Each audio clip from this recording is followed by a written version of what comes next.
videoda Excel'in arama ve başvuru fonksiyonlarından olan düşera ve lookup fonksiyonunun iç içe eğer formülü yerine nasıl kullanılabileceğini göstereceğim. Şimdi önce iç içe eğer formülünden kısaca bahsedeyim. Böyle bir hesap cetvelimiz var. Burada sarı ile işaretli C10 hücresindeki formül.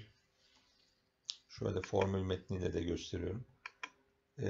Eğer diyorum ki A10 hücresi eşittir 0 ise bakiye 0. Eğer A10 küçük 0 ise alacak bakiyesi, eğer A10 büyük 0 ise borç bakiyesi versin diye. Burada C10 hücresinde iç içe eğer formülünün kullanıldığını görüyoruz. Tabii bunlar, ben burada 3 tane kullandım mesela. Bu daha da fazla da kriterlere göre arttırılabilir. Sen nasıl çalışıyor bakalım. Şimdi şurası 10 olsun mesela. Borç bakiyesi verdi. İç içe eğer formülünde ne yazdık? A10 eşittir 0 ise bakiye 0. Eğer A10 küçük 0 ise alacak bakiye. Eğer A10 büyük 0 ise borç bakiye. Şimdi şurası A10 hücresi 0'dan büyük olduğu için burada mantıksal olarak eğer borç bakiye 0'dan büyük olduğu için A10 borç bakiye sonucunu döndürdü bize. İşte şimdi mesela şurası 0 olsun. Şurası 100 olsun. Bu sefer de A10 hücresi iç içe eğer fonksiyonu gidiyor. Mesela bakıyor, bu sefer neyi yakalıyor? A10'un küçüktür 0 olduğunu yakalıyor. O zaman da alacak bakiye sonucunu döndürdü. İç içe eğer böyle kullanılıyor. Şimdi özellikle düşera formülünde sonuç eğer yüzde veya rakamsal bir ifade olacaksa iç içe eğer kullanmak yerine bu tip tablolarda düşera kullanmak çok daha mantıklı. Şimdi onu göstereceğim size. Minimum kıdem ve ücret artış oranı diye bir tablomuz var. Amacım buradaki kıdem ve ücret artış oranlarına göre F sütunundaki yüzdeleri buldurmak. Normalde bunu iç içe eğer formülüyle yapmaya kalksam, bakın toplamda kaç tane kriterim var? 5 tane kriterim var burada. Yani 5 tane iç içe eğer fonksiyonu kullanmam lazım bunun için. Demin yaptığım gibi.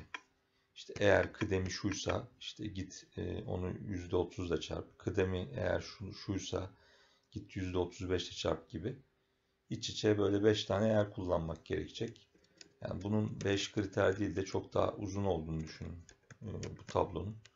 O da çok zorlayacaktır açıkçası formül yazarken. Bunun kolay bir yolu var. Şöyle.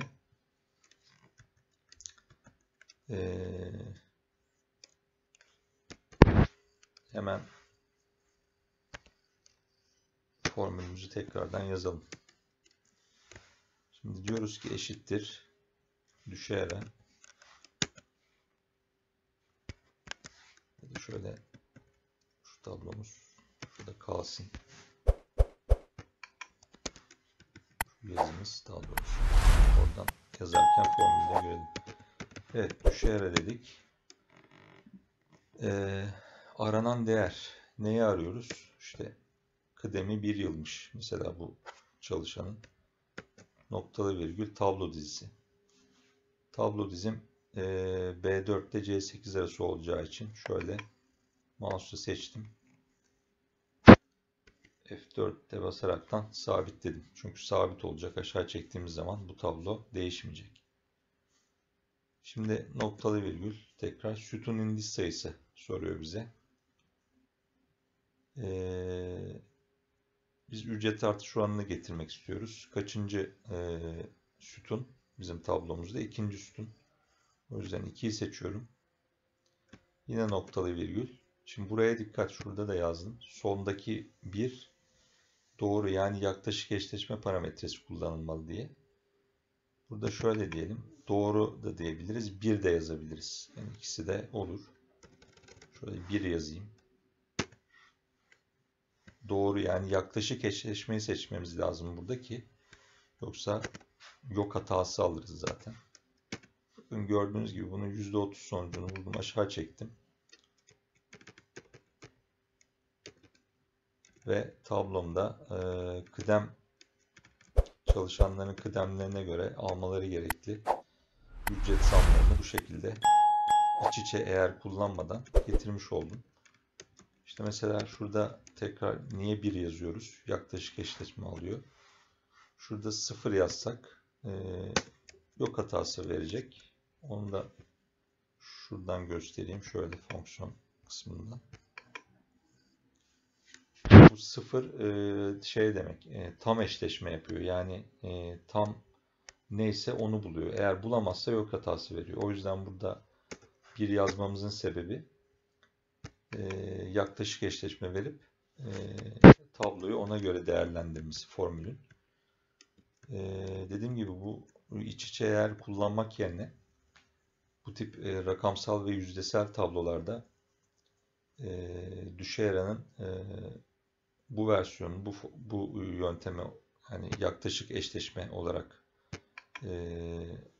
kullanmanız çok daha mantıklı. Umarım faydalı olmuştur. İzlediğiniz için teşekkürler.